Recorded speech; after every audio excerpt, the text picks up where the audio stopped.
Hello, everyone, and welcome to a very special episode of the Main Street Finance Podcast. To celebrate the show finally hitting the double digits and having 10 episodes, I think it's about time to welcome our first guest to the show. A little forewarning, this episode is primarily to help win a Guinness World Record, so we stray a little bit away from teaching about finance in order to talk about our guest's personal story of working full-time for himself.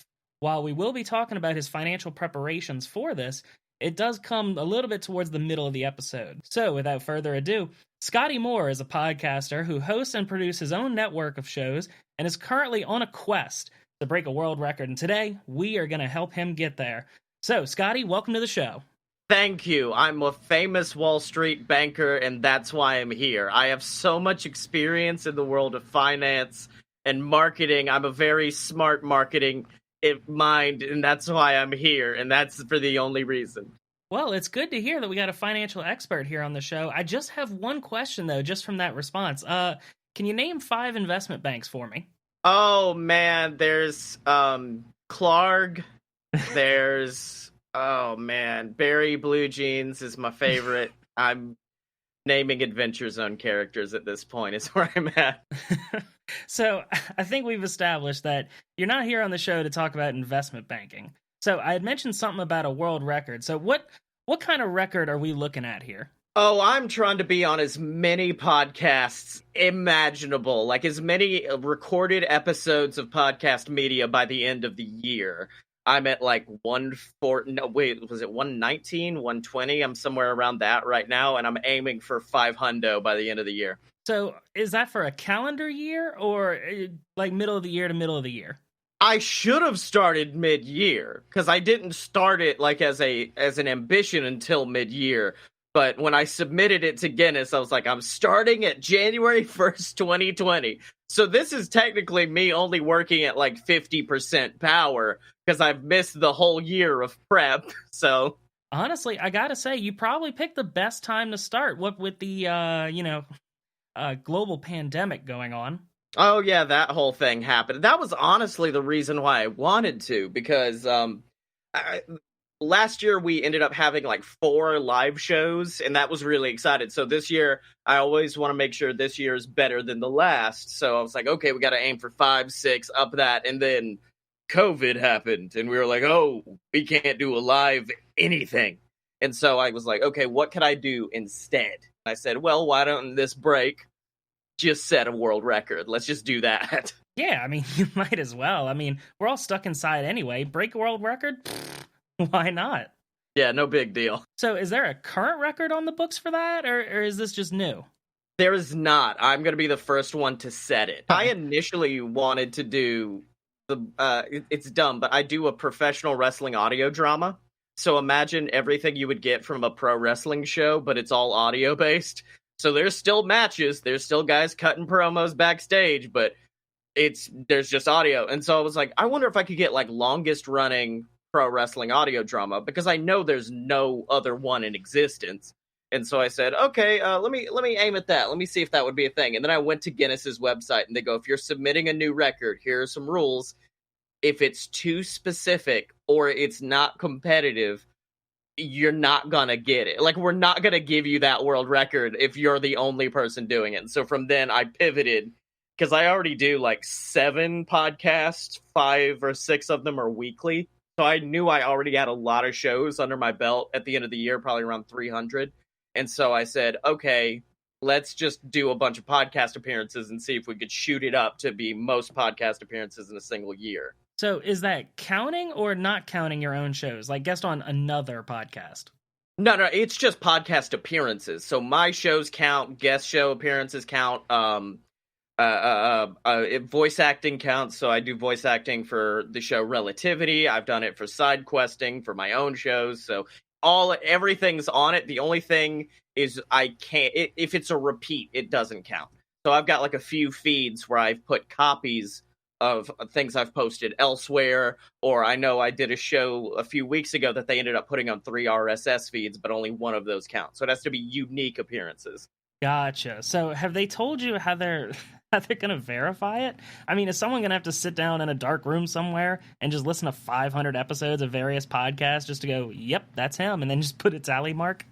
I would have to assume all they have to do is like click in and hear my voice to verify it's on there. So I've already made up like a spreadsheet, and each episode I do, I provide a link on Podchaser so they can click in and immediately know like, oh, Scotty's on this.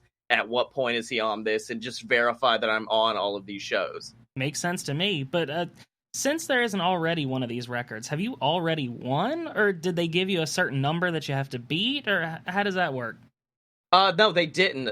They say is like, what are you aiming for? And I said 500, which for me, I know there are daily podcasts out there where people post like every single day, and that means they would all because like I said, I usually can get about 300 out in a year without guest appearances. If someone does a daily podcast, they're beating me by 65. So I went, okay, 500, so that way even the daily podcast people have to end up putting out more stuff. So yeah, that makes sense. So any particular reason that you want to be on so many podcasts, or is it just something you want to shoot for? It was initially just wanting to break a world record, because one of my friends is Megaran. He's a nerdcore rapper, and he got a Guinness World Record for the most songs about a single video game franchise, and it's either Final Fantasy or Mega Man. I can't remember which one, but the minute I saw that, I said, okay, if he gets a world record, I get a world record. But man, I'll tell you, like, it's been like stupid rewarding meeting all of these new podcasters, and then like fresh-faced young podcasters on only like 10 episodes, and getting to like teach them a little bit, or people who've been in it a long time. Like, I did a show last week, and afterwards they go, hey, I'm gonna just tweet it to a bunch of different people that I'm friends with and tell them to have you on their show. And I was like, okay. So it's like getting to meet, it's literally like experiencing evolution. I get to meet the beginning people, the people who've been there for a very long time, and everywhere in between. So I've come to really love it, because the issue I had when I first started podcasting is I had guested on a few, and I loved being just this little force of chaos that would come in, and if they had a plan, I'd ruin it. And so once I started my own shows, I go, oh no, I can't ruin this. This is my show. So it feels good to go back to where I started, which is guesting and getting to just go cause chaos, as opposed to having to like rein things in and make sure everything fits according to the plan for the show. Yeah, it's definitely a good thing that you're throwing curveballs at the, what was it? Who was your target audience? The new podcasters? Yeah, those are the ones we're going wild on? Oh, I'm going to destroy those people's shows. I'm going to make it absolutely unlistenable, those people's shows. Gotcha, because you gotta, they're new, those filthy pleb new podcasters. I mean, under 10 episodes, how weak can you possibly be? The ones that don't even know how to use Google Hangouts, yeah, they're the worst. Yeah, that's definitely not a thinly veiled reference. Good thing I'm not one of those. I'll have you know that this is my 10th episode. Another thing I wanted to address, something that you had mentioned about a minute or two ago, just for my audience, because I already know, clearly. So what is a nerdcore rapper? Oh, it's the best genre of rap. It is rapping about, like I said, Mega Ran, he raps about video games, but also he has albums about pro wrestling and pro wrestlers. There's a woman out of, and I don't know if she would be classified as nerdcore, but her name is Samus, so it does already feel nerdcore-y, so she's amazing. MC Chris is probably one of the biggest ones. So, like, if you were a fan of, like, Aqua Teen Hunger Force, MCP Pants, that was MC Chris. And it's rapping, it's hip-hop, and it's great beats, great lyrics, but it's all about nerd culture. Well, alrighty then. That about answers the audience's question. You'd mentioned that you have a wrestling podcast and had referenced at least one other. So, what other podcasts do you have in your portfolio? Well, I do an improv comedy show called A Load of BS, which is where every week we come up with a movie and then we improv what we think the movie would be. I've got 2 wrestling shows, the audio drama, and then one that's about general news. I've got one on theme park design, which is funnier than you think it would be. A self-help diary kind of podcast, a space audio drama, a book club kind of thing where I go on and read the audiobooks of all of my different novels I've put out. So, like, I've got a few cooking in the kiln. So you just don't stop, basically. Yeah, I believe every single day we release something either on an RSS feed or on YouTube. So every day we try to put something out. Well, alrighty then. Another thing I wanted to comment on, you had mentioned a roller coaster podcast. Now, is there any way, shape, or form that you're plagiarizing some kind of name or joke about Roller Coaster Tycoon? No. It's I love the name for this show because my co-host on it is the exact opposite of me, where I am chaos and big energy, and he's very chill and is just like, hey, let's just talk about like the history of roller coasters and the history of theme parks. And so the only logical name for it was opposite attractions. So we talk about theme park attractions, and we are complete and total opposites. So it fits really well. Yeah, I'm sure it has its ups and downs. I hate you. I hate you so much. Yeah, bad dad jokes and money. That's what my listeners come here for. Yeah. All right, so what was it? 5 or 6 podcasts, releasing something every day, guesting on, which are trying to be 500 different podcasts. How did you first get into podcasting? I got into, well, I'd always loved podcasts. I was like a sixth grader listening to podcasts, which is the weirdest thing of all time. Like, I could not imagine a sixth grader now sitting down like, yeah, let's listen to the latest episode of this. But I would listen to Smodcast, which is Kevin Smith's podcast. I listened to this one called Weird Things that is one of my favorite shows, and I'm now kind of friends with those guys, so that meant a lot. And I fell in love with it because podcasting was like a realm where anything was possible. Like Kevin Smith, who does Smodcast, he literally came up with a movie idea on his show and then ended up making the movie. And with me, it became a world of like, oh, because throughout my whole life, I'd had grand ideas of like in high school, I wanted to make movies like Star Wars and stuff like that. But you can't afford to make Star Wars with the no money you have in high school. The beauty of podcasting is the fact that you can make anything you want. You can say anything, and it's there. So, like I said, pro wrestling was a big thing I always wanted to do, and then I made a show where I get to be a pro wrestler, and I get to play commentator, and I get to play interviewer. So, like it's bringing all of my dreams to life with less work, and I very appreciate that. So I'm starting to see a theme here. You like watching wrestling, you're a commentator for it, and then you discovered podcasting and jumped headfirst into that. Is there any chance that you're a Joe Rogan fan? Absolutely not. No, not at all? Because you seem to be following the same sort of path here. Yes, but Joe does UFC, and I do professional wrestling, so I'm more onto the fun side of it, as opposed to UFC, where they've got some big personalities, but like nothing compared to like WWE or AEW and stuff like that. And Joe is he's such a polarizing guy. And I just can't. My favorite quote, I saw it on Twitter the other day. My favorite quote about Joe Rogan was, Joe Rogan seems like the kind of guy who mistakes having a lot of thoughts for being smart. And I'm like, yeah, that sounds like Joe Rogan. Yeah, I could see that. I mean, he not to insult the guy's done amazing. It's just like, it's this thing of like, the best way and I'm going to get into this a little bit more, but like, I feel like a lot of us glorify certain celebrities and we're like, oh, that guy would be like my best friend, or I'd love to hang out with like Donald Glover or something like that. But then when you think about it, you're like, I get it, but that person and me wouldn't click. That's how I am with Joe Rogan. I'm like, he's a very intense individual, and me and him just wouldn't click. We wouldn't mesh together, essentially. Alrighty, and let's get into a more controversial topic here, something a little more racy. Is wrestling real? No. It's scripted. It's full on. It's not like full on. I'll just straight, as a person who writes it, it's not.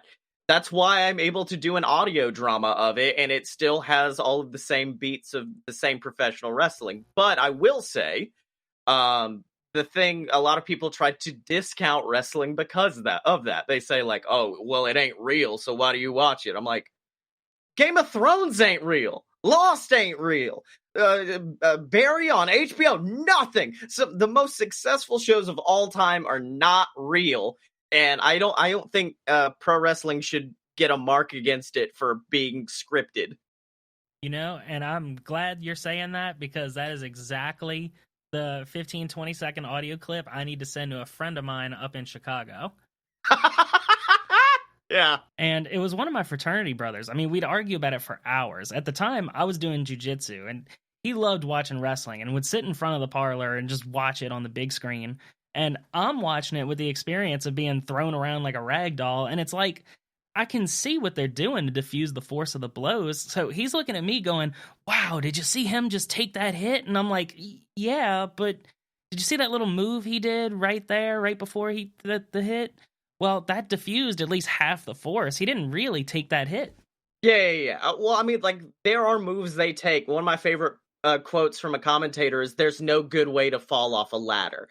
And that's the beauty of professional wrestling, is the fact that they're able to do things that, no offense, you couldn't do in a UFC. You could not do in jiu-jitsu, but they've learned to take those falls in a way where they can actually get in it. Like, they can do more intense seeming things.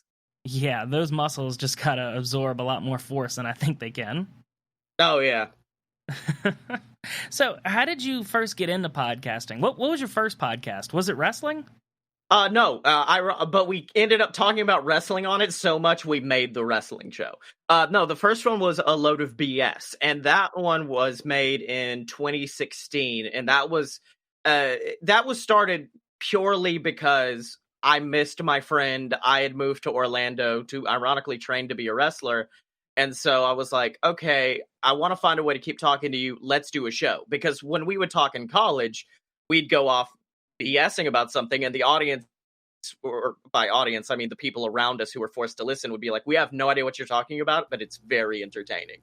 And so that's what we realized was, oh, people like talking or hearing us speak, and we started doing a show. And then as it went on, we realized, like, okay, we got to figure out what it was about those conversations that made people enjoy us speak. So after a while, we realized, like, oh, it wasn't us talking about our week. It wasn't us talking about, like, what we had for dinner or how drunk we got last night. What they enjoyed was the improv. It was when we would come up with an idea for a movie or come up with an idea for some crazy character and went off on that. So that's what the show eventually evolved into becoming. Because at the beginning, it was very much a two white guys talking about nothing podcast, which there are 5 billion of. So we had to find a way to set ourselves apart.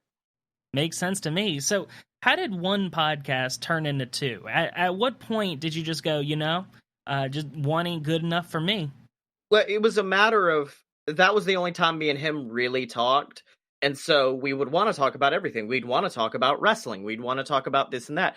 And we realized, like, oh no, our audience is probably not primarily wrestling fans. We can't talk about wrestling anymore, but we should do a wrestling show. And actually, the reason we started it more than anything else, yes, we wanted to talk about wrestling weekly, but it was because I wanted to do JWF, which is our wrestling organization. That was something that we did in college. Like, we would sit there and literally turn our teachers and fellow students into wrestlers and come up with full-blown, like, I think we had booked an entire year and a half of stories based on their different characters and stuff like that. And I was like, we gotta do something like that. And we tried it as like a YouTube series, but it just didn't work. And so then we finally said, well, what if we put it at the end of the wrestling podcast, as if it's like half the show is talking about traditional wrestling, and at the end it's like, oh, but let's talk about one other wrestling organization that people may not know about. And then we would cut to the commentary, and that's how that happened. That's how that grew. And then once that show grew and people started getting invested in the storylines, we decided to spin that off to become its own singular show. Was it a whole load of BS? Oh man, the first just BS is a load of BS. As much as I want to say, that's the only problem I have with our branding as far as the BS network goes. Is people will make is this just a bunch of BS goof? And I'm like, ha. But it's also because I feel like it kind of discredits us, because BS came from our initials. It did not come from the concept of BSing. He's Blake, I'm Scotty. So we were like, oh, we'll call it the BS Network. It's fun. It's a pun. But now it's got people who are like, hey, is this serious? And I'm like, I've done this for 3 years. I have done serious storylines. Like, this is, so yeah, like, Sorry to step all over your joke like that. Nah, it's all good. The two biggest reactions I usually get are either just really hateful glares or just being ignored. So I'm used to it. Well, this is like a finance marketing kind of thing. So I was like, let me get into brand speak for a minute and the things I did right and things I did wrong. So speaking of branding, marketing, and money, what do you do for money? I mean, you're going for, 500 episodes. You manage several podcasts. I mean, a whole podcast network. That's going to take up a lot of time. What do you do for work? This is what I do for work. Luckily, I'm very blessed in that way. We get our money through Patreon. Patreon.com/loadofbs if anyone wants to help out there. We get our money through our Patreon page. And that's usually a very dedicated one. Then we also have a merch store because when we first started out, I was very hard and heavy. Like, not to spoil the behind the scenes, but in the show notes, you were like, hey, when was this a hobby? I'm like, this was never a hobby. I wanted this to become a full thing because, like I said, when I went to Orlando, it was to train to be a pro wrestler. That ended up not panning out. If you listen to any of my shows, you'll eventually find out what happened. But that was my dream, was to be a wrestler. And then once that dream didn't pan out, I was kind of grabbing at straws to see where I would fling to next. And it flung me towards podcasting. And so that's when I was like, okay, this is my new serious thing. We need a website. We need a Patreon. We need a merch store. And because I come from the world of pro wrestling, merch was really important to me because there are a lot of wrestlers that have made 7-figure salaries off of just merchandise. They're the brand new company that just started up, AEW. They're on TNT. I love them so much, but a lot of people called them a glorified t-shirt company because a lot of the guys who were there made so much bank off of their t-shirts. And so when we first started, I ended up making a merch store and making sure, figuring out what my audience was into, what would look good, figuring out how to design shirts appropriately where people would want to wear them. Because there are a lot of wrestling shirts that people just absolutely shouldn't and wouldn't wear. And so I was trying to dissect the biggest and most important wrestling shirts of all time and be like, why did people buy these?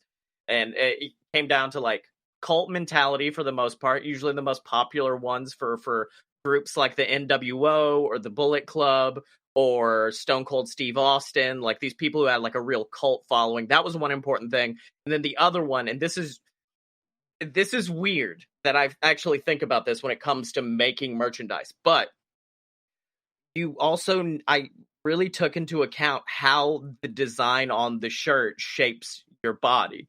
Because I realized there's a group, I just referenced them in New Japan Wrestling. Their name is the Bullet Club. They had the most popular shirt of all time when it comes to wrestling. And I realized why. It's because it is a block. It's kind of like a block. So it's kind of like a square, but it slightly pivots in at the bottom. So essentially, imagine almost forming a V. When someone wears that, whether they're overweight, whether they're scrawny, it gives them a V-shaped body because your eye automatically looks at the white text and it's forming a V, and then it's on a black shirt, so that completely fades away, so it makes your body look better. So I take into account all of that stuff when I create our merch. Sorry, I just went off on a whole tangent about merchandise. No, it's all good. It sounds like you did a lot of research. You really wanted to look into it. So, yes or no, would you say that you have some really good stuff in there? Yes, absolutely. There are some that I've just thrown in, that's just a cool design, and I would like to put it on a shirt. But the majority of the time, I do try to think about maximizing as much of the shirt I can print on, making sure it would shape someone's body good, making sure that it's something someone would wear without getting judged. Because I come from the world of wrestling, so there's a lot of wrestling shirts that are absolutely hideous, and people wouldn't wear them in public normally. So I had to kind of also study fashion a little bit and figure out what would be fashionable as well to wear on a graphic tee. Gotcha. I just wanted to make sure you had some good stuff in there and that your entire store wasn't just a load of BS. I'm just going to go to Twitter, see if I can just fit in another appearance tonight. Go somewhere else. Alrighty, everyone. And that was Scotty Moore. So tell me this. Did you jump straight in full-time as a podcaster, or was there some kind of gradual shift? Did you just have, one really bad shift as, say, a cashier and just, you know what? I'm going to go talk about wrestling. I'm going to put on the cape. No, I was part-time for until earlier this year, about January. I was working as a cashier at a kids shoe store. And yeah, that wasn't like it wasn't a good fit for me. Like even my manager after a while was like after I, we parted, they were like, "Hey, yeah, that didn't fit you at all." But yeah, for the most part, I've had part-time gigs, and then I got really inspired by one of the guys from the podcast I was talking about, Weird Things, and he was talking about he used to be a touring magician. I know, right? I know weird people. And he goes, I looked at my wife one day and I said, I'm getting pretty good at this. Give me a year. And that's where I'm at right now. Luckily, my wife has a very good job as well. And so January came around. I was like, give me a year. And she goes, all right. And then everything is blown up from there. Getting to focus all of your energy into one thing really helps that thing blow up. So you're married while doing podcasting full time. Did you already have her hooked? Did you already have the ring on her finger when you said, "Hey, honey, full time, I'm just going to take a room in the house and I'm going to chat"? I think it was just the absolute fame that drew her in, the fame and promise of riches that podcasting has. No, it doesn't. Yeah, no. I that's a whole story, but I knew her from high school. She was actually my first girlfriend. Then we broke up after a week and I started dating her best friend because I'm a terrible person. And then so many years later, me and her ended up getting back together, literally like 3 months when I moved back home from Orlando. So you're moving quick, I see. Oh, yeah. It was a whole lot of moving fast. It was here. It was up to college in Birmingham, Alabama, then down to Orlando. I jumped around a bit for a few there. Yeah, just sort of bouncing back and forth on the ropes, so to say. Oh, yeah. So was the shift from fitting children's shoes to talking about podcasting full time, was that all immediate, or was there some overlap with working part time and podcasting? Oh, no. I was always working, like all the times I had part-time gigs, I was also working on the network. Basically, I had this moment where I was like dipping my toe in the water, like I want to quit. I want to do this full time, but like, I'm afraid to jump in. And then like I said, that talking to Brian, when he was like, you just got to jump all the way in. My favorite expression I ever heard was in college. Because in college, I felt like a little bit of an outsider in the theater department. And one time I was walking with one of my roommates. He was this little kid. He was this little guy, and he had the best voice. But I remember him looking at me. He goes, Scotty, I've been working here at the theater for a few, and I've realized, man, if you're not balls deep, you're not in at all. And I went, I like that. I'm going to steal that. So that's kind of where I'm at. Like you either all in or not at all. And so January, I'm like, I'm going all in. The wife loved it because beforehand, like I said, I worked probably 40 hours on stuff for the podcasting network. And then I had a 30-hour job on top of that. So I had no time for her, no time for the kid, no time for anything. And then now it feels like what a normal person leads in life of like, oh, I get to see my family and then go to work, as opposed to what it was before, which was just work. Yeah, sounds like the only thing you were fitting were kids' shoes. Yeah. So did you make any money moves to prepare yourself for that? Like maybe did you fatten up a savings account? Like, did you have a backup plan in case the whole full-time podcasting thing either didn't work out or maybe was slower to grow than you'd thought? Actually, it was opposite. It was very, very fast, but it was a buck wild moment because I was going on a fitness journey as well to lose a lot of weight.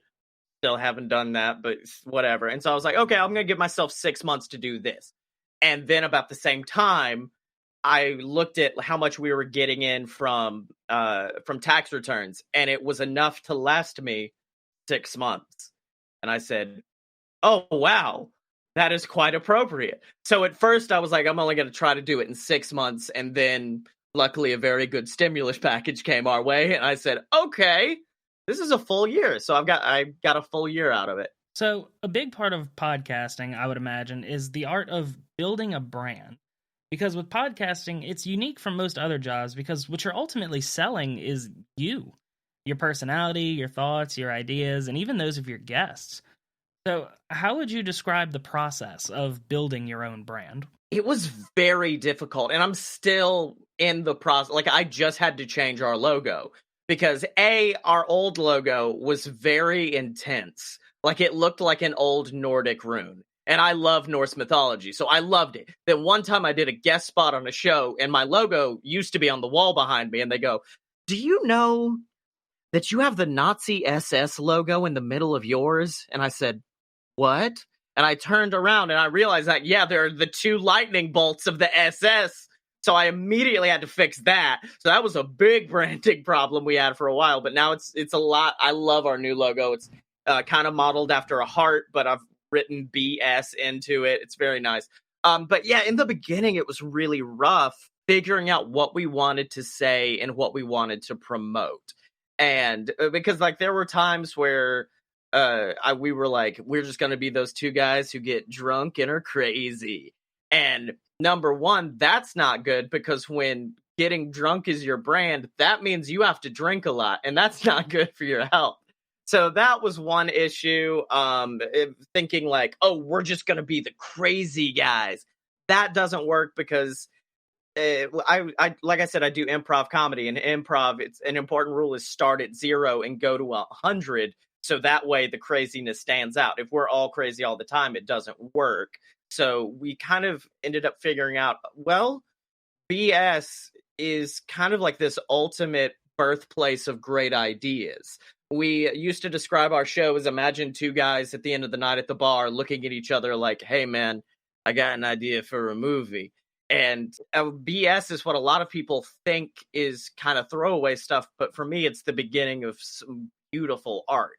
Like that is where chaos spurns creativity, spurns great ideas, and so that's kind of what we're trying to show is how easy it is to come up with stuff off the fly. How easy a lot of the stuff many people are afraid of getting into, whether that be writing, making movies, even writing for pro wrestling, how difficult that is. We're coming in and showing like, actually, all it takes is a little bit of BS, and you could be on your way very, very quickly as long as you take it serious. We are serious BS. Well, as long as you're serious about it, I mean, we can always be good with that. Yeah. So, trying to take it seriously, building your own brand. How do you network as a professional podcaster? Because you don't have a 9-to-5, you don't have an office that you would normally go to, and normally you meet people like professional conferences, maybe you run into them at the office. You don't really have that. So how do you build that network as a professional podcaster or really as an entrepreneur?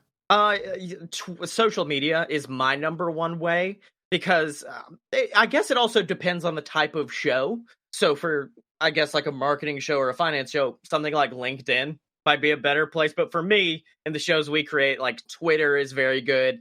Instagram's all right. We'll make like headliners, which essentially will take an audio clip and kind of create a cool little video for it and put those up on Instagram every once in a while. And that's the main way we do it. And also just following other podcasters on there and getting into their comments. Like earlier today, I followed a random podcast about RuPaul's Drag Race and I immediately started chatting with them. That way, maybe in the future, I could go appear on that show. So that's one way. Conventions are my favorite thing in the world. And that's not just because I get to go to a random fancy town and get drunk for a weekend, but that's definitely part of it. But cons are great for me because for cons, I get to see the people in person. And it's so easy for me at a con to tell the people who are, I like to call them my tribe, my little weirdo great group of people. So I can walk in and look and see like, okay, he's in a business suit and he's chatting up some random girl who's working at the Spreaker desk. He's weird. Oh, she has green hair and flames on her pants. That's my person. So, like, I love cons because it allows me to easily weed out, like, okay, that person's weird. This person's my kind of person. And then you get to build a rapport with them through that weekend. I went to Podcast Movement last year, and I still chat with, I wish I could remember his name, but Scott. That's why we were friends. Scott with the Millennial Nerds podcast, Megan with Oh No Lit Class, Leela of Horizontal. Like, all these people still stay in my life. And it's just from like hanging out with even Jared, the guy who owns Podcast Movement. He's made more connections for me than anybody else. But yeah, cons are like my number one place to go because it's very easy for you to find your tribe. Makes sense to me, but just to make it clear for my audience here, by con, you mean a convention? Yes, a convention. So, a quick rundown. Podcast Movement's probably the biggest one. PodCon, I don't think they're doing anymore, but I really liked PodCon. PodFest, they have in Orlando, and I think that would be a good one for you to go to specifically because they're more focused in like business podcasts from what I saw when I went. So that would be very good. I don't know if they're doing it this year, but there was like Audio Drama Fest or something like that. I can't remember what it was called, but I think it was in Philly. And that one was very Podtails Fest is what it was called. So there are tons of podcasting conventions and a lot of them all for like very specific niches. And so I love cons. Yeah, I used to go to several myself, and they're just a blast. I mean, you get to meet a lot of people that like the same stuff you do, and it's just very easy to make friends. Yeah. My favorite is still stuff like Dragon Con or Comic Con, though, because then you get to learn about podcasting, but then you get to go hang out with like weird cosplayers and meet Chewbacca. Like, it's weird. Oh, definitely. It's not like every day you get to just go down to the hotel bar and just get a beer with Chewie. Don't bring up this. I have this story. I have this exact story of partying with Chewbacca. I mean, you don't think you're going to get away with not telling that story. Okay. No, it is a bar in Atlanta. It was Dragon Con weekend, and it's a bar called the Red Phone Booth, and it's one of my favorite bars of all time because it's a speakeasy. It is literally a phone booth. You dial in a specific code that changes nightly, and it turns into a door, and you get to walk into a secret bar. And apparently that night, like the cast of The Walking Dead were in there. The guy who played Max on a Goofy movie was there. The cast of Welcome to Night Vale, Travis McElroy, like there were a ton of people there, and we idiots were waiting to get in. And at one point, a person just strolls up to us. It's a very tall man, a shorter man, and then like a normal sized man. And they just knock on the door. They don't even worry. And the guy opens and goes, "Are you guys with the private party?" And they go, "No, but that's BB-8 and that's Chewbacca." And the guy goes, "Give me one moment." Goes back in, comes back out, lets him in. Then we get in a few minutes later, and we're immediately chat up Chewbacca. And I had to make the offer at one point, "Can I buy you a beer?" He goes, "Actually, could I get a whiskey sour?" And I said, "You're my kind of man, absolutely." And so we all just kind of like stood around in a circle drinking whiskey sours and making Wookiee noises with Chewbacca for a while there. It was a proud moment of my life. So I gotta ask, because I gotta be clear, I lost track myself. Are we talking about drinking a beer with the actual actor who plays Chewbacca, or are we talking about just some dude with a Chewbacca costume? The actual actor who portrays Chewbacca in the new Star Wars films. Well, I certainly have a best friend that I can send that clip to make him insanely jealous. And the actor who played BB-8. Yeah, they were both there. They were super cool, super nice. The thing that got me, like, I drank too much that night, so I don't remember past a certain point. And I talked to my friend after, and he goes, "Yeah, we were hanging with literal Chewbacca, and you left at one moment to go talk to other people as if Chewbacca wasn't good enough for you." And I said, "Oh, no!" See, I mean, that's just common knowledge. Everyone knows you make dumb decisions when you're drinking. Yep. I did get some free cigars out of it, though, so I was proud of that. There you go. I guess you just got to smoke up with Chewie then.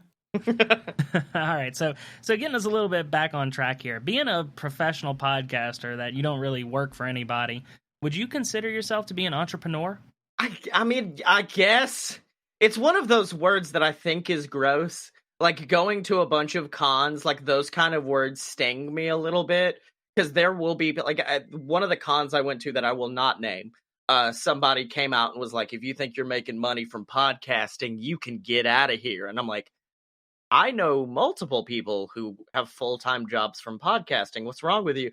And then they'd be like, "You have to be an entrepreneur. You have to sell books. You have to do this. You have to do that." And I'm like, I understand expanding your portfolio, dude, but like, it's kind of like influencer, you know? It's just like, to me, a gross word that doesn't really describe what you do.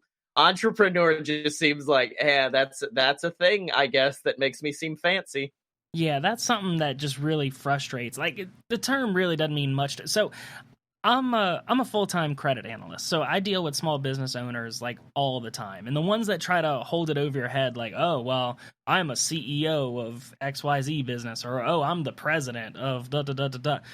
Most people's definition of being an entrepreneur is owning a business, having a business that you own. And do you know how hard it is to really start your own business? I'm gonna assume not.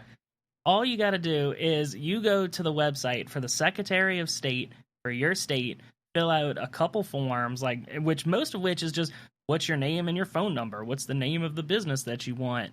Like you file those papers and you pay like $150, $200 application fee. And then congratulations, you've started your own LLC, and technically you are the president and CEO of XYZ Incorporated, or whatever name you felt like taking that wasn't already taken. Yeah. Like I remember and it is a bit of like an ego trip. When we first started the BS network proper, I was like, "Oh, I'm the CEO." And then the more I went on, like I like have that generic scene from a movie where the guy's like looking in the mirror at himself and is like, "What happened to you, man? You used to be cool." So now I just refer to myself as like the head honcho when it comes to the BS network. Yeah, I mean, you're legit. You've got the title that everyone else you work with wants. You are the president of the BS. Yes, exactly. All right, so let me ask you this. Do you have any advice for someone who would like to start podcasting, maybe broadcasting's for them, or maybe just want to start their own kind of self-owned business where it's just them? Do you have any advice for them? Yeah, I got especially in the realm of podcasting, because with podcasting, the great thing about it is that it's a very low overhead, meaning anybody can do podcasting. The bad thing about podcasting, anybody can do podcasting. And I feel like the hippy dippy part of me that went to a liberal arts college wants to be like, everyone has a story that they need to tell. And I believe that. But I also believe no one, at least 90% of people, know what their story is. Because that knowing what your story is means delving a lot deeper into yourself than most people feel comfortable doing. So for me, like I said, when I do guest spots, I try to bring like a little bit of chaos, a little bit of rebellion, a little bit of craziness. And for a while, I was like, that's just who I am. And then one time in college, I realized why. And it was, I remember we were doing some scene exercise where someone would go up, form a shape. Another actor would go up, form a shape, and basically make a scene out of just bodies and shapes. And every time they did it, I would do something exactly the opposite of what everybody else was doing. So if everybody's standing and like posing gracefully, I'd lie flat on the ground. And one time it finally clicked for me, and I said, I've realized why I've been rebellious my entire life. And my teacher goes, "What's up?" And I go, because that's how they talk in theater classes. "What up?" And I said, it's because my entire life, I never thought I could be the leader. I never thought I could be the person taking charge. And so I realized in that moment, the only way to get attention other than that is to be the rebellious one. When people think of the like Teenage Mutant Ninja Turtles, you think like Leonardo, and then you think Raphael. You think the leader, then you think the rebel. When you think the Avengers, you think Captain America, the leader, Iron Man, the rebellious one. So that's why, and then once I realized that, I was able to take it and put it into my brand as like, we definitely go against the grain with what we do. So I will say, any person starting off, figure out what your story is, and that means having some like uncomfortable conversations with yourself. Like it took me 4+ years to figure out the majority of where I want to go and the majority of what I am and what I represent. If we're gonna go like generic, like podcasting advice in general, know what you have to say. So know that story and say it, and don't muck around. Like especially for us, we were very guilty of this in the early days of BS. We'd be like, "Oh, but I want to tell you this fun story about going out to the bars last night," or "I want to tell you this fun story." I hate to say it, because earlier I was like, people love hearing us talk. Nobody wants to hear you talk about stuff like that. They want to come for what they came for. Like, I listened to a few episodes of your show. You didn't muck about that much. It was very much, I'm going to talk about finance and I'm going to get out. And I think that makes some people nervous because, especially for us, when we first started doing BS, we were like, oh, it's an hour show. We got to do an hour every week. If you've said everything you have to say and you're only 30, 45 minutes in, cut it. Don't try to add anything onto that. You don't need to. Let's see. I've written out notes. Let's see. Oh yeah, another one. And this is one that was a tough thing for me to realize is when it comes to creating your own podcast, when it comes to doing anything like that, don't try to fit a square peg into a round hole. Don't try to do something that you're not. I started a podcast about fan fiction because I wanted to do a podcast where I talked about movies. And I was like, okay, but how do we make it creative? Because the network is very creative. I said, oh, well, fan fiction about that would be interesting.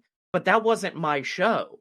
That's a show for someone who's years into doing, like, I met some people who had done 500,000 word fan fictions. And I'm like, no, this is their show. This isn't mine. So don't take someone's spot unless you've earned it. For me, like I said, I studied pro wrestling for years, getting ready to go train. I know every in and out of it that you need to. If you need me to explain a storyline or the entire career of John Cena, I can. I've earned the right to do a wrestling podcast. I love Disney and I love theme parks, and I've gotten to visit theme parks. I've gotten to work at them. I've earned that right because I have a passion about it. But then there are certain people who come in and want to do a show about something they're only slightly familiar with, and then the show peters out after a few episodes, and because they don't have any passion for it, it's not their spot to take. And so that's, I remember I had that realization twice. I had it with fun fiction, I had it with that show, and then I had it in college. Because like I said, in college, I wanted to be a pro wrestler. I didn't want to be an actor. And I had this moment where I was auditioning for a play, and my best friend who did want to be an actor was as well. And I got cast in the play and he didn't. And it really affected him. And I remember him looking at me and saying, this doesn't mean you're better than me. And it killed me. Not because he hated me, but because I realized, oh, this is his spot. This is not my spot to take. And so that's what I would say more than anything else. When you're starting a business, make sure it is your spot. It is your place. And that goes back to learning about the kind of person you are and learning about what your story needs to be. Know that spot and take it. But if it's someone else's, don't try to fit yourself in there. So that's probably my main really big advice in that. And then, also another one would be, if you do end up finding a spot, like for me, a wrestling podcast, of which there are several, find what sets you apart. So for us with the wrestling show, what set us apart was the fact that we were able to analyze things, and we were able to say, oh, this happened, but it was only because they were setting up like his return in a few weeks, or even looking at something happening in WWE and saying, oh, this doesn't work. And instead of being a normal wrestling show where they go, oh, that sucks, I can't believe they do that, that's so dumb, we instead offer the alternative of what they should have done. And so that's kind of what set us apart. And then also having our own audio drama really set us apart. But yeah, find what sets you apart, find your spot, and take it. That's my advice. Well, that is some powerful words. I'll be honest, I took a couple notes. So branching off of that, for the 2 or 3 listeners that we have left here, let's transition to some money stuff. I'm a finance nerd. I have to assume that both people listening right now are as well. And now that we're about 45 or 50 minutes into the episode, for the people holding on for dear life for some actual financial content, so this is your full-time job. Would you say that your income is relatively stable, or do you have potentially wide swings month to month, season to season? And if so, how do you budget for that? I would say the Patreon money is usually very steady. We rarely have someone like drop out or anything like that. It doesn't fluctuate too much. So Patreon's usually pretty steady, and then merch honestly just seems like a prize on top of it. And like I said, I'm very lucky to have a wife who has a very good paying job. So I get to be Mr. Mom during the day and then podcast, the bad boy of podcasting at night. And so it fluctuates a little bit, but not too much. And right now we're at a place where as long as I have enough to cover the expenses for the merch site and the hosting and all of that, I'm good. And anything else on top of that is candy money, essentially. So I'm very grateful for that. Like I said, podcasting, not much overhead. And everything else, my wife usually takes care of it unless I can jump into it.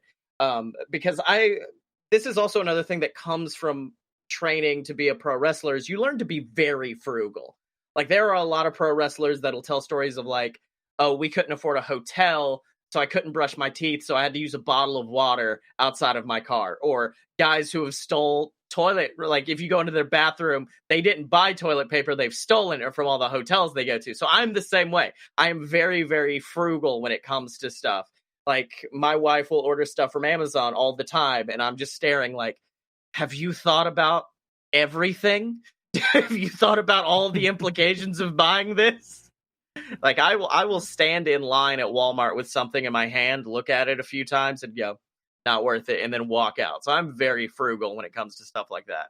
Well, yeah, being frugal certainly helps. And yeah, I'd agree that there's not a lot of overhead, but depending on the type of audio quality you're looking for, I had made a comment on a previous episode. You might want or need a couple $100 worth of equipment to dump into this before you really get started. Oh yeah, yeah. I'm gonna need a little bit on top of that, but still, I'm sitting pretty right now, and that makes me happy. Well, I'm glad you had mentioned sitting pretty, because that brings me to my next point. So what kind of methods do you use to save? Like whether that be saving for maybe some fun money, maybe you're going on vacation, maybe you're saving for an emergency fund, maybe investing, maybe retirement investing. What does saving look like for you? Pretty ugly as of right now, not even gonna lie. But I will say, like I said, what I have covers my podcasting fees and stuff like that, and then I get a little bit on top of that. And I will want to spend that, like splurge and go to Taco Bell or something like that. And so I don't really have much savings right now. Ideally, what I would like to do, and I don't know if this is a good finance plan or not, but would like take an app like Acorns or something like that, because I'm not interested in the stock market, but I do know in Acorns I have seen money grow numerous times back when I had a day job. So ideally, what I wouldn't mind doing is like taking that extra overhead, like maybe an extra 100 off the top and putting that into an Acorn fund. And so that way I can see that grow over a while, because putting it just in savings is enough. I really like the concept of Acorns and letting it grow. Oh, yeah. And that's what this show is about. I mean, my show is about talking about just the power of compounding interest and how fun that can be. I mean, I actually had a tweet not too long ago that was to demonstrate it. I think if you save $100 a month from age, I think I did 65. I think I did 25 to 65.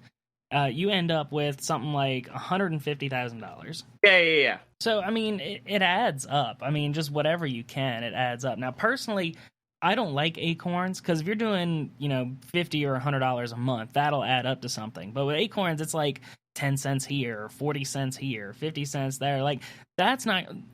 Compound interest is amazing, but with that low of a dollar amount, like, you're not really going to get any. Yeah, when I've only put like a little bit in Acorns, I was like, this isn't worth it. Like the thing it'll do where it'll round up your purchases and put it in there, I was like, that's not much. But if you actually use it almost as like a secondary saving account, I saw some increase with that. Oh yeah. My girlfriend's bank actually does that. This is the first time I've seen it, where they'll do if you make a purchase and it ends in like 60 cents, they'll round up to the next dollar, and that 40 cents will get put into a savings account for you. But they do it a little bit differently. You can do that, but there's an option to where like you can add a dollar or two. So it'll round up that 40 cents and then also add a dollar or two, and then you have like $2.40 go in instead of just the 40 cents. And that's something that's going to be a lot more substantial. Yeah. So yeah, I've got that. I do have like at least a budgetary sheet, so that way I can look out and project. Because like once I realized, I've only got my tax return money to live off for a few, I set up like a budgetary sheet where I could see like, okay, this credit card payment goes through here, this goes through here. So at least down the road, I could see like where I'm at. I think I can look at it and see where I'd be at in like September, just going off of my current payments and stuff like that.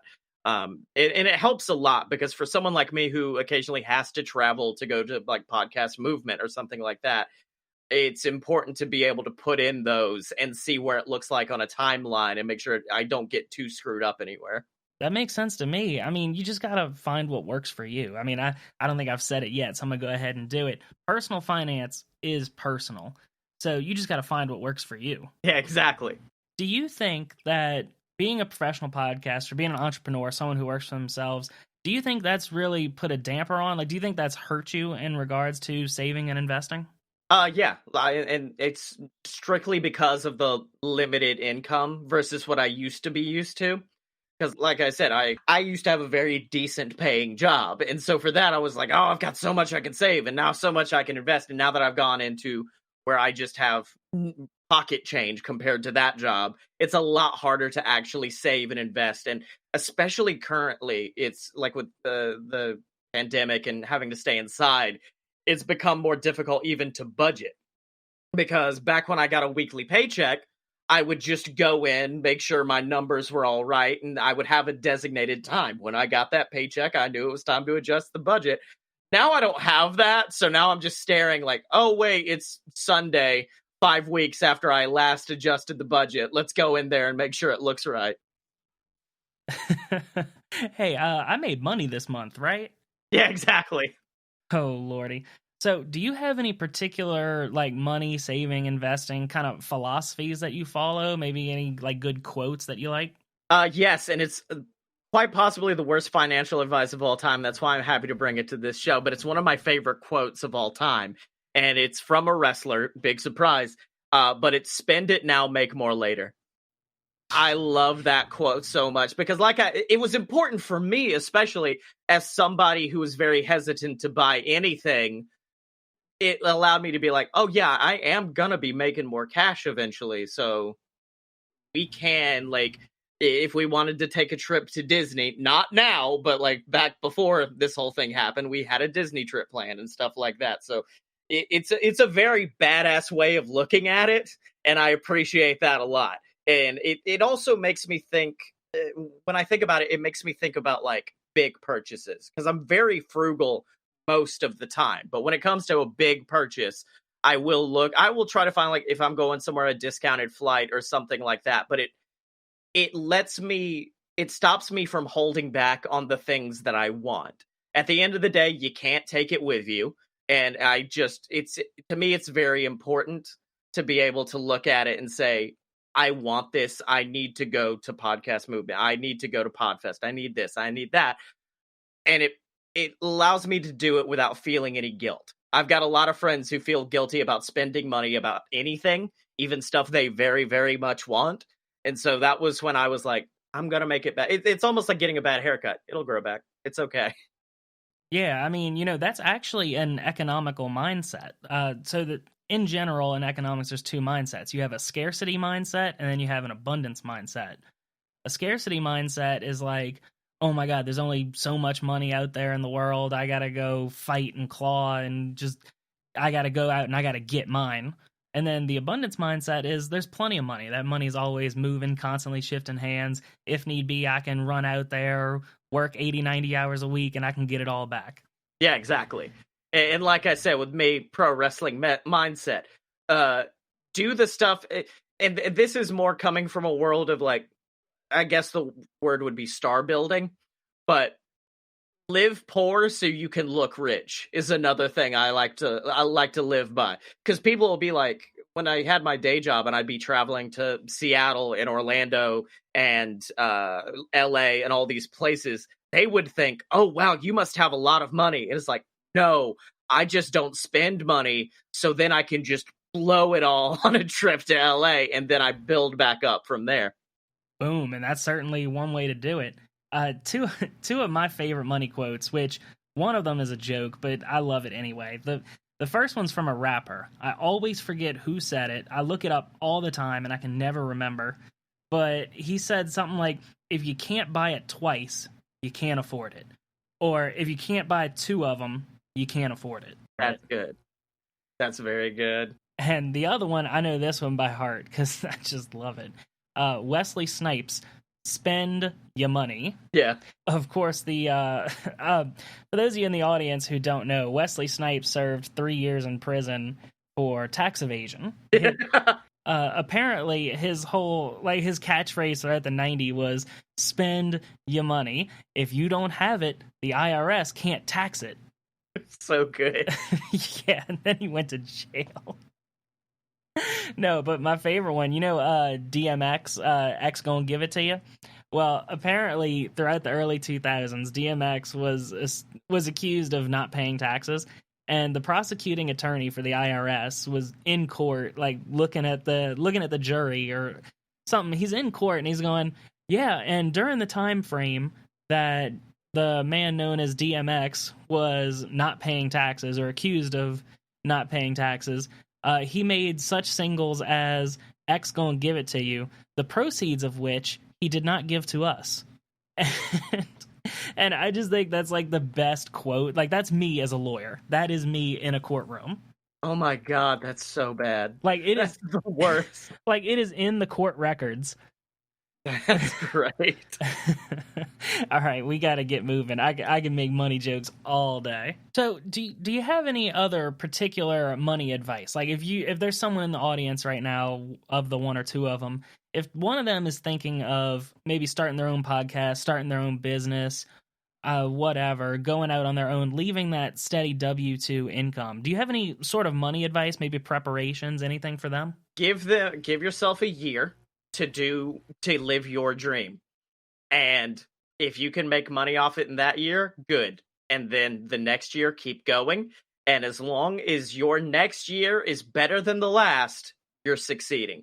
Well, I can't add anything on to that. So we're starting to get on a little bit in the episode, so I think it's right about time to close out. Is there any last parting advice or parting remarks, last second things you'd like to tell the audience? Didn't we just do this? Shh, no. That was money. This is anything and everything. On anything. Okay. This is definitely liberal arts coming out, but it's a cheesy sentiment. But nobody can be you, but you. And like I said, you have a story to tell. It is very important that the world hears your story. It's important that the world hears your voice. It's just you can't be afraid of what that story is. I've done numerous shows where people have been like, "Wow, you opened up a lot more than normal people." And I'm like, yeah, that's my story. That's what I have to tell. It's important. You got to own your life. You've got to own what you do. My story was finding creativity through chaos, and it was finding redemption through many, many bad mistakes. So don't be afraid of your mistakes. Own them and use them to move forward. Sounds good to me. So for people who are just hearing your story and are interested and want to follow you, want to follow your journey to be the guy that's on the most podcast episodes in a year, where can people go to follow you, or where can they find you? You can find me on Twitter at Scotty Moore, SCOTTYEMO, and you can find all my podcasts at aloadofpurebs.com. If you want to follow my journey specifically, I would recommend checking out the podcast Me Again. It's a self-help podcast about helping myself, but most importantly, it's a daily diary. So you get to hear me come on and talk about doing this show, or what's happening behind the scenes in the network, what's happening in my actual life. You get all of the behind the scenes. Like I said, that is literally my story. It's what's happening. If I mess up during the day, I come on the show and I talk about messing up. It's everything. Alrighty. Well, Scotty, thank you so much for being on the show. It's been a great time and a good interview. Even though you talked about derailing new podcasts when you're on them, we'll forgive you for that. I will have all of Scotty's links in the description if you'd like to follow him and follow his journey. And this is Alex, signing off. Thanks for listening.